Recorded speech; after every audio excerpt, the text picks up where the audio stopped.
வணக்கம் உடவியலாளர்களே. இன்றைய குறுகிய கால அழைப்பை ஏற்று இங்கு வருகை தந்தமைக்காக நாங்கள் மகிழ்ச்சி அடைகின்றோம். இன்றைய நாம் இந்த காணாமல் போனோர் தொடர்பான அமைப்பின் ரீதியாக இந்த ஊடக சந்திப்பை நாங்கள் ஏற்பாடு செய்திருக்கின்றோம். என்னுடைய பெயர் சுந்தரம் மகேந்திரன். நான் காணாமல் போனோரை தேடி அறியும் குழுவின் செயலாளர் என்பதை அறிவித்தருகின்றேன்.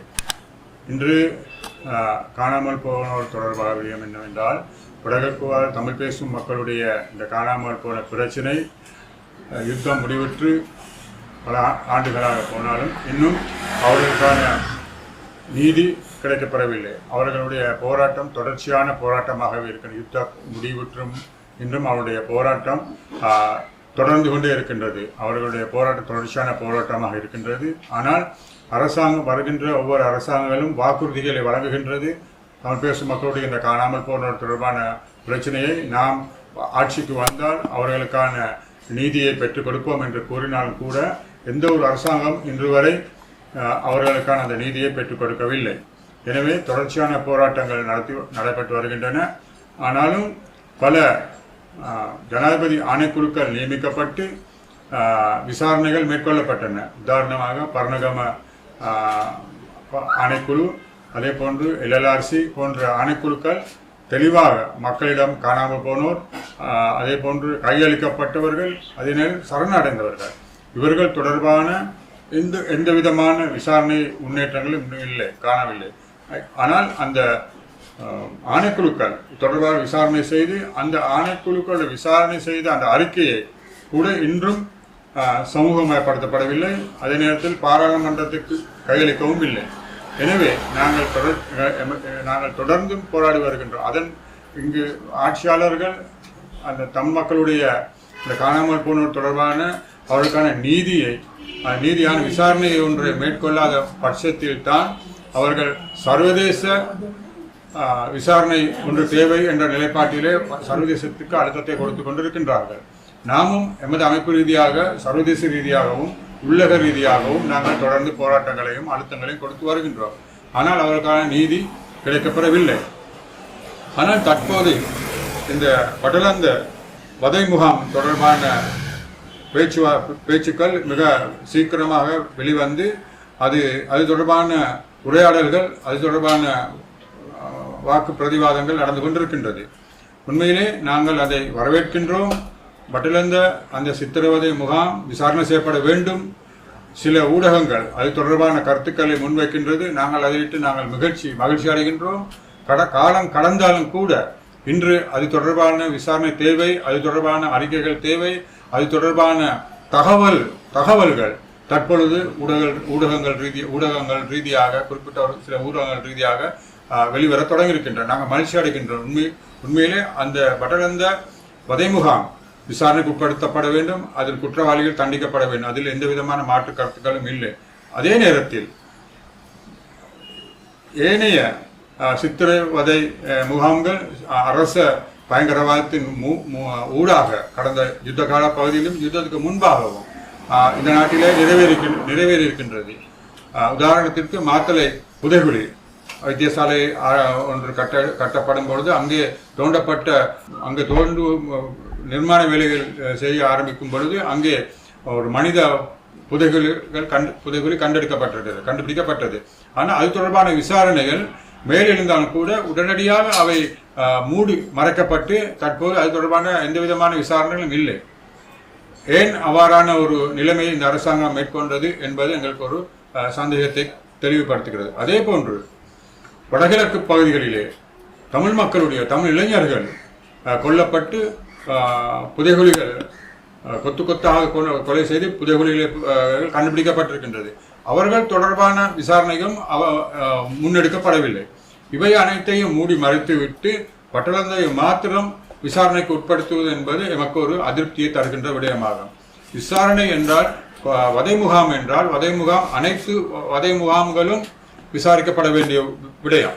ஆனால் இது அவ்வாறு செய்யாமல் இங்கு ஒரு தனிப்பட்ட ஒரு பகுதியை மாத்திரம் மையப்படுத்துவது காரணம் என்ன என்பது நமக்கு புதிராக இருக்கின்றது. உண்மையிலே இந்த அரசாங்கம் பதவிக்கு வரும்பொழுது வடகிழக்கு வாழ் தமிழ் மக்களுடைய காணாமல் போதல், நிலங்கள் அபகரிக்கப்பட்டது, மற்றது அவருடைய சொத்துகள் அளிக்கப்பட்டு தொடர்பான பூரண விசாரணை செய்து அவருக்கான நீதியை பெற்றுக் கொடுப்போம் என்று வாக்குறுதி வழங்கினார்கள். அந்த வாக்குறுதி இன்று வரை அது தொடர்பான எந்த விதமான பேச்சுவார்த்தைகளும் இந்த தற்போதைய மாலிமாவ அரசாங்கம் மேற்கொள்ளவில்லை. ஆனால் தமிழ் மக்களுடைய இந்த பிரச்சனை தமிழ் தலைமைத்துவம் இது தொடர்பான காத்திரமான ஒரு செயற்பாட்டை முன்னெடுக்காததனால், அவர்களுக்கான பதிலை பெற்றுக் கொடுக்க முடியாததனால் இந்த அரசாங்கத்தின் மேல் நம்பிக்கை வைத்து வடக்கிலே அவர்கள் இந்த அரசாங்கத்திற்கு தமது பூரண ஆதரவை வழங்கியதற்கான காரணம் தமிழ் மக்களுடைய அரசியல் தீர்வு, அதே நேரத்தில் இந்த காணாமல் போனவருடைய உண்மைத்தன்மை மற்றும் அவருடைய நில அபகரிப்பு, மீண்டும் தங்களுடைய நிலங்களை தமக்கு பெற்றுக் கொடுப்பார்கள் என்ற இதய சுத்தியுடன் செயல்படுவார்கள் என்ற ஒரு நம்பிக்கையிலே இந்த வடக்கு வாழ் தமிழ் மக்கள் இந்த அரசாங்கத்தை ஆதரித்தார்கள். ஆனாலும் கூட இந்த ஆதரிப்பு வழங்கினாலும் கூட ஒட்டுமொத்த நாடும் அவர்கள் கையிலே ஆட்சி அதிகாரமாக இருந்தாலும் கூட தமிழ் மக்களுடைய அரசியல் அபிலாஷைகளாக இருக்கலாம், காணாமல் போனவர்களாக இருக்கலாம், கடத்தப்பட்டவர்களாக இருக்கலாம், கையளிக்கப்பட்டவர்களாக இருக்கலாம், இவர்கள் தொடர்பான எந்த விதமான ஒரு காத்திரமான ஒரு பதிலை எடுக்காமல் இருப்பது எமக்கு வருத்தத்தை தருகின்றது. உண்மையிலே இந்த அரசாங்கத்தின் மேல் நம்பிக்கை கொண்ட தமிழ் மக்கள் தற்போது அவர்கள் இந்த அரசாங்கமும் எங்களுக்கு ஒரு நியாயத்தை பெற்றுக் கொடுக்க முன்வரவில்லை என்ற ஒரு ஆதங்கத்தை வெளிப்படுத்துகின்ற ஒரு நேரமாக இந்த தேர்தலும் இருக்கின்ற உள்ளூராட்சி தேர்தலிலும் அவர்களுடைய மனநிலையை உறுதிப்படுத்திக் கொண்டு இருக்கின்றது. எனவே நாம் இது தொடர்பாக சர்வதேச மனித உரிமை ஆணைக்குழுக்கு நாங்கள் கடந்த காலங்களிலே இந்த காணாமல் போனோர் தொடர்பாக முழுமையான அறிக்கையை நாங்கள் சமர்ப்பித்திருந்தோம். அவர்களும் இது தொடர்பாக அரசாங்கத்துடன் கலந்துரையாடி இது தொடர்பான ஒரு சுமூகமான ஒரு நல்ல தீர்வை பெற்றுக்கொள்வதற்கு முயற்சித்தாலும் அது இன்று வரை கைகூடவில்லை. எனவே இந்த நாங்கள் கேட்டுக்கொள்வது பட்டலந்த ஆணைக்குழு விசாரணை ஆணைக்குழுவை பாராளுமன்றத்துக்கு பாரப்படுத்தி அதனூடாக விசாரணை செய்து அதுக்கு பொறுப்பானவர்களை கண்டிப்பதற்கான நடவடிக்கை மேற்கொள்வதை போன்று ஏனைய வடகிழக்கு வாழ் தமிழ் மக்களுடைய விசாரணை செய்த நீதிபதி பரணகம ஆணைக்குழுவுடைய விசாரணை அறிக்கையும் இருக்கின்றது, அதேபோல் LLRC அறிக்கையும் இருக்கின்றது. இந்த 2 அறிக்கையையும் பாராளுமன்றத்திற்கு சமர்ப்பித்து வாத விவாதங்கள் செய்து அவர்கள் குற்றவாளிகள் யாரோ அவர்களை கண்டு அவர்களுக்கு தண்டனை வழங்க வேண்டும் என்பதே காணாமல் போனோர் தேடியறியும் குழுவினுடைய முக்கிய குறிக்கோளாக இருக்கின்றது. அது தொடர்பான போராட்டங்களை தொடர்ச்சியாக நாங்கள் முன்னெடுத்து வருகின்றோம். 2006ஆம் ஆண்டு முதல் இன்று வரை எமது போராட்டம் தொடர்ந்து கொண்டே இருக்கின்றது. யுத்தத்துக்கு பின்பாடு அந்த தாய்மார்கள் தங்களுடைய போராட்டத்தை நிறைவு பெறாத ஒரு போராட்டத்தை இன்றும் நடத்தி வருகின்றார்கள். அதனூடாக பல தாய்மார்கள் 100க்கும் மேற்பட்ட தாய்மார்கள் தங்கள் பிள்ளைகளின் முகங்களை காணாமலே மறைத்து போயிருக்கிறார்கள், இறந்திருக்கின்றார்கள். அது எங்களுக்கு மிக முக்கியமாக வேதனை தருகின்ற ஒரு விடயமாகும். தங்களுடைய பிள்ளைகள் நாங்கள் இறக்கும் முன்பு பார்ப்போம், அவர்கள் இனிமே வந்து சேர்வார்கள், அவருக்கு என்ன நடந்த இந்த உண்மைத்தன்மையை அறிவதற்காக அவளோடு இருந்த தாய்மார்கள் தற்போது தாய் தந்தையினர் இறந்திருக்கின்றார்கள், 100க்கும் மேற்பட்டவர்கள். எனவே இது ஒரு கவலைக்கிடமான விடயம். எனவே இந்த அரசாங்கம் முன்வந்து பட்டலந்த விசாரணையை முன்னெடுப்பதை போன்று சரி சமமாக அவர்கள் சமத்துவமாக அவர்கள் கூறுகின்றார்கள், நாங்கள் சமத்துவமாக அனைவரையும் ஆதரிக்கின்றோம், சமத்துவமாக மக்களுடைய உரிமைகளை வழங்குவோம், எனவே பாரபட்சம் இல்லை, தென்னிலங்கை மக்களுக்கு ஒரு விதமாகவும் வடகிழக்கு வாழ் தமிழ் மக்களுக்கு ஒரு விதமாகவும் நாங்கள் செயல்படுவதில்லை, சரிசமமாக பாரபட்சமின்றி நாங்கள் செயல்படுகின்றோம் என்று கூறுகின்றார்கள். ஆனால் இந்த விசாரணையை பொறுத்தவரை பாரபட்சமான விசாரணையாக இருக்கின்றது. அவர்களுடைய உண்மையிலே மாத்தளை அந்த புதைகுழி உண்மையிலே அன்றைய காலகட்டத்தில் JVP-யினுடைய இளைஞர்களுடைய மரணங்கள் அங்கே சம்பவித்திருக்கலாம் என்று அதற்கு சாட்சிகள் இருக்கின்றன. தாய்மார்கள் இன்றும் சாட்சி வழங்கி கொண்டுதான் இருக்கின்றார்கள். ஆனால் அதையே இந்த அவர்கள் விசாரணை இந்த அரசாங்கம் ஆட்சிக்கு வந்தவுடன் அவர்கள் உண்மையிலே தங்களுடைய எங்களுக்காக உயிர் கொடுத்த தோழர்களை நாங்கள் அவர்களுக்கு என்ன நடந்தது உண்மைத்தன்மை அவர்களுக்கு பெற்றோர்களுக்கு வழங்க வேண்டும் என்ற ஒரு அக்கறை இருந்திருந்தால் முதலிலே அவர்கள் மாத்தளை புதைகுழியை அவர்கள் விசாரணைக்கு எடுத்திருக்க வேண்டும். ஆனால் அவர்கள் அதை கைவிட்டு விட்டார்கள். தற்போது இந்த பட்டலந்த முகாமில் இதில் எங்களுக்கு ஒரு சந்தேகத்தை ஏற்படுத்துகிறது. அதை மாத்திரம் எடுத்து இது விசாரணை செய்வது என்பது எங்களுக்கு புரியாத புதிராக இருக்கின்றது. நாங்கள் நினைக்கின்றோம் அந்த மாத்தளை மாவட்டத்தை ஏனைய புதைகுழிகளை தோன்றினால் வடகிழக்கு வாழ் தமிழ் மக்களுடைய புதைகளையும் தோண்டப்பட வேண்டும். அதனூடாக வருகின்ற உண்மைத்தன்மை சில உயர் அதிகாரிகள் தண்டிக்கப்பட வேண்டும் என்ற நிலை வரும். அதனால் அவர்களை பாதுகாப்பதற்காக இந்த அரசாங்கம் அவ்வாறான ஒரு நடவடிக்கையை மேற்கொள்வதாகவே நாங்கள் நம்புகின்றோம்.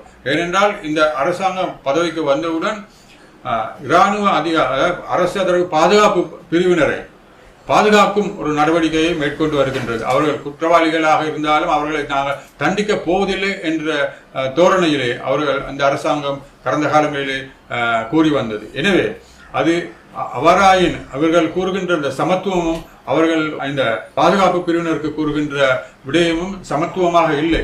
தமிழ் மக்களுடைய பிரச்சனையிலே அது சமத்துவமாக எம்மால் பார்க்க முடியவில்லை. எனவே அவராயின் நீங்கள் பாதுகாப்பு படையினரை பாதுகாப்பதற்காக அதை மூடி மறைத்து விட்டு இந்த ரணில் விக்ரமசிங்க அவர்களை குறிவைத்து இந்த விசாரணையை மேற்கொள்வதாகவே நாங்கள் காணுகின்றோம்.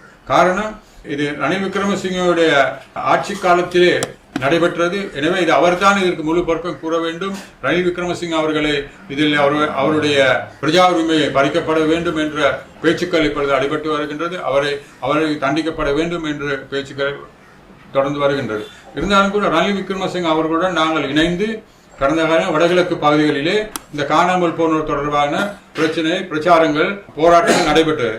நானும் அவருடன் இணைந்து ரணில் விக்ரமசிங்க அவருடன் இணைந்து வடகிழக்கு முழுவதும் சென்று போராடினோம். போராட்டத்தின் போது அவர் அங்குள்ள தாய்மார்களிடமிருந்து பெற்றுக்கொண்ட முறைப்பாடுகளை பெற்று அந்த முறைப்பாடுகளுக்கு பாராளுமன்றத்தில் கைது உண்மையான ஒரு நல்லிணக்க தீர்வை பெற்றுக் கொடுப்பேன் என்று உறுதியளித்தாலும் கூட அவருடைய பதவி காலத்தின் போது அதை தொடர்பாக எந்தவிதமான அக்கறையும் செலுத்தவில்லை.